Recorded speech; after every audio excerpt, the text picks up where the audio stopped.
খুব সংক্ষিপ্ত পরিসরে রাসূল সাল্লাল্লাহু আলাইহি ওয়াসাল্লামের জীবনী থেকে আমরা কিছু লাইফ লেসন নিয়ে আসবো। আমরা কি শিখতে পারি রাসূল সাল্লাল্লাহু আলাইহি ওয়াসাল্লামের জীবনী থেকে। প্রথম যেই লেসনটা আমরা উল্লেখ করতে চাই সেটা হচ্ছে রাসূল সাল্লাল্লাহু আলাইহি ওয়াসাল্লাম খুব বড় মনের মানসিকতার অধিকারী ছিলেন, বড় মনের, বড় হৃদয়ের অধিকারী ছিলেন। তিনি সবার জন্য ছিলেন। He use to think beyond the narrow borders. কখনো ন্যারো মাইন্ডেড ছিলেন। উনি সবাইকে অ্যাকোমোডেট করতে চাইতেন। তিনি আলামিন, বিশ্ববাসীর জন্য রহমত। He is for all and his teaching is for all.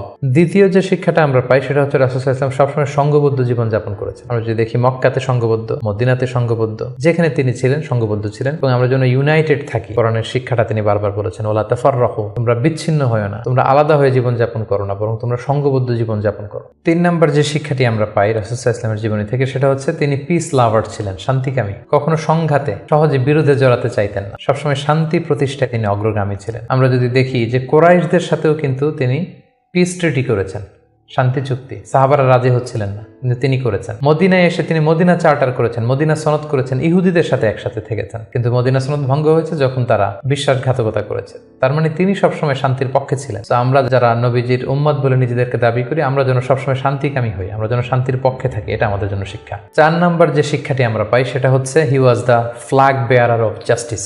ন্যায় যেখানে, সত্য যেখানে, ইনসাফ যেখানে, জাস্টিস যেখানে, তিনি সেখানে। তার প্রমাণ আমরা দেখি 20 বছর বয়সে তিনি যখন যুবক, তখন তিনি হেলফুল ফুজুল নামে যুব সংঘ করেছেন। উদ্দেশ্য কি ছিল? মাআল মাজলুম দিদ্দাল জালিম। আমরা সবসময় মাজলুমের পক্ষে থাকবো, জালেমের বিরুদ্ধে। কোনো জালেম যেন কোনো ব্যবসায়ীকে, ভিনদেশীকে, কাউকে যেন ঠকাতে না পারে। মাজলুমের পক্ষে লড়বার জন্য তিনি এটা করেছেন। তার মানে ইনসাফ, জাস্টিস, ন্যায় পরায়ণতার পক্ষে তিনি সবসময় কাজ করেছেন। আমরা যেন সবসময় ন্যায় পরায়ণতার পক্ষে থাকি, এটাই আমাদের জন্য শিক্ষা। 5 নম্বর যে ব্যাপারটা আমরা দেখি যে রাসূল সাল্লাল্লাহু আলাইহি ওয়াসাল্লামের পুরো জীবনটা যদি আপনারা খেয়াল করেন, সবসময় রাসূল সাল্লাল্লাহু আলাইহি ওয়াসাল্লাম একটা স্ট্রাগলের মধ্য দিয়ে গিয়েছেন। তিনি আল্লাহর নবী, শুধু নবী নয়, শ্রেষ্ঠ নবী, আল্লাহর হাবিব। তার কাছে কোরআন নাজিল হয়েছে, তার কাছে ওহী আসতো, আল্লাহর সরাসরি সাহায্য তিনি পেয়েছেন, আল্লাহর সাথে কথা বলতেন। তারপরও তার জীবন কিন্তু স্ট্রাগল মুক্ত ছিল না। সবসময় তিনি স্ট্রাগলের মধ্য দিয়েছিলেন।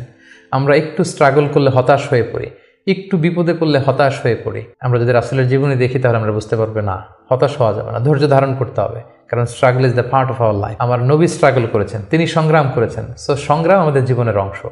এই শিক্ষাটা আমরা পাই। 6 নম্বর যে শিক্ষাটি আমরা পাই সেটা হচ্ছে রাসূল সাল্লাল্লাহু আলাইহি ওয়াসাল্লাম ব্যক্তিগত জীবনে অত্যন্ত সৎ ছিলেন। যে কারণে যে কুরাইশরা রাসূল সাল্লাল্লাহু আলাইহি ওয়াসাল্লামের বিরোধিতা করত, তারাই রাসূল সাল্লাল্লাহু আলাইহি ওয়াসাল্লামকে উপাধি দিয়েছিল আস-সাদিক আল আমিন, সত্যবাদী, আমানতদার। যেদিন তিনি হিজরত করবেন সেদিন তিনি তার ঘরে রাসূল সাল্লাল্লাহু আলাইহি ওয়াসাল্লাম আলী রাদিয়াল্লাহু তাআলা আনহুকে রেখে গিয়েছিলেন। কারণ ওনার কাছে মক্কার অনেক লোকেরা আমানত রেখেছিল। সেই আমানতগুলো বুঝিয়ে দিতে আলী রাদিয়াল্লাহু তাআলা আনহুর 3 দিন সময় লেগেছিল। এত পরিমাণে ডিপোজিট ছিল, আমানতের বিভিন্ন জিনিসপত্র ছিল, সেগুলো আলী রাদিয়াল্লাহু তাআলা আনহু বুঝিয়ে দিয়ে তারপরে তিনি হিজরত করেছেন। কতটা আমানতদার ছিলেন আমাদের প্রিয় নবী। এবং ওনার এই ব্যবসায় আমানতদারিতায় মুগ্ধ হয়েই কিন্তু খাদিজা রাদিয়াল্লাহু তাআলা আনহা রাসূল সাল্লাল্লাহু আলাইহি ওয়াসাল্লামকে বিয়ের প্রস্তাব দিয়েছিলেন। তো তার উম্মত হিসেবে আমাদের উচিত সত্যবাদী, সৎ এবং আমানতদার হওয়ার চেষ্টা করা।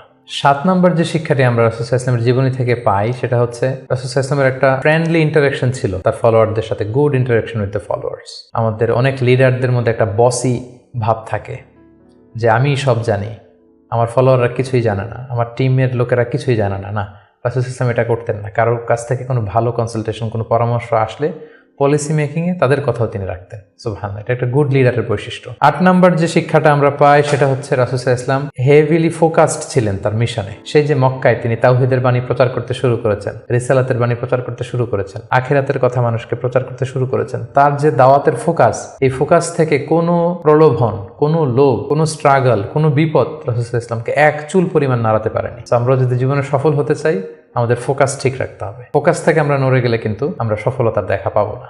9 নম্বর যে শিক্ষাটা আমরা পাই রাসূল সাল্লাল্লাহু আলাইহি ওয়াসাল্লামের কম্প্যাশনেট অ্যান্ড মার্সিফুল অ্যাটিটিউড। রাসূল সাল্লাল্লাহু আলাইহি ওয়াসাল্লামের দয়াদ্র মানসিকতায় অনেক শত্রু কিন্তু রাসূল সাল্লাল্লাহু আলাইহি ওয়াসাল্লামের বন্ধু হয়ে গিয়েছিল, ঈমান এনেছিল। আমরা দেখেছি মক্কা বিজয় যখন করেছিলেন চাইলে পিষে মারতে পারতেন কুরাইশদেরকে, যারা বছরের পর বছর জন্মভূমি থেকে দূরে থাকতে বাধ্য করেছিল রাসূল সাল্লাল্লাহু আলাইহি ওয়াসাল্লামকে। রাসূল সাল্লাল্লাহু আলাইহি ওয়াসাল্লাম কি করলেন? বললেন যে না, লা তাসরিবা আলাইকুমুল ইয়াউম, কোনো প্রতিশোধ, হিংসা কিছু নেই, ক্ষমা করে দিলাম, যাও তোমরা স্বাধীন। এভাবে নানা ঘটনায় আমরা দেখেছি রাসূল সাল্লাল্লাহু আলাইহি ওয়াসাল্লাম তার অমীয় অনুপম চরিত্রের মাধ্যমে তিনি মানুষের মন জয় করেছেন। এই গুণাবলী যেন আমরা আমাদের মধ্যে ধারণ করবার চেষ্টা করি। সব শেষে শিক্ষাটির কথা বলবো সেটা হচ্ছে succession management. A good leader produces good leaders. একজন ভালো নেতা শুধু ফলোয়ার তৈরি করে না, সে আরো নতুন নেতা তৈরি করে। আমরা যদি দেখি রাসূল সাল্লাল্লাহু আলাইহি ওয়াসাল্লামের ইন্তেকালের পরে আমাদের লিডারশিপ নিয়ে কোনো ক্রাইসিস হয়নি, সেখানে দাঁড়িয়ে গিয়েছে আবু বকরকে আমরা রাদিয়াল্লাহু তাআলা আনহুকে আমরা আমাদের খলিফা বানিয়েছি। আবু বকর রাদিয়াল্লাহু তাআলা আনহুর ইন্তেকালের পরে ওমরে ফারুক আমাদের খলিফা হয়েছে, তারপরে উসমান, তারপরে আলী রাদিয়াল্লাহু তাআলা আনহু। তার মানে রাসূল সাল্লাল্লাহু আলাইহি ওয়াসাল্লাম এদেরকে কিন্তু সবসময় ডানে বায়ে সামনে পেছনে কাছে নানা কাজে এঙ্গেজ করে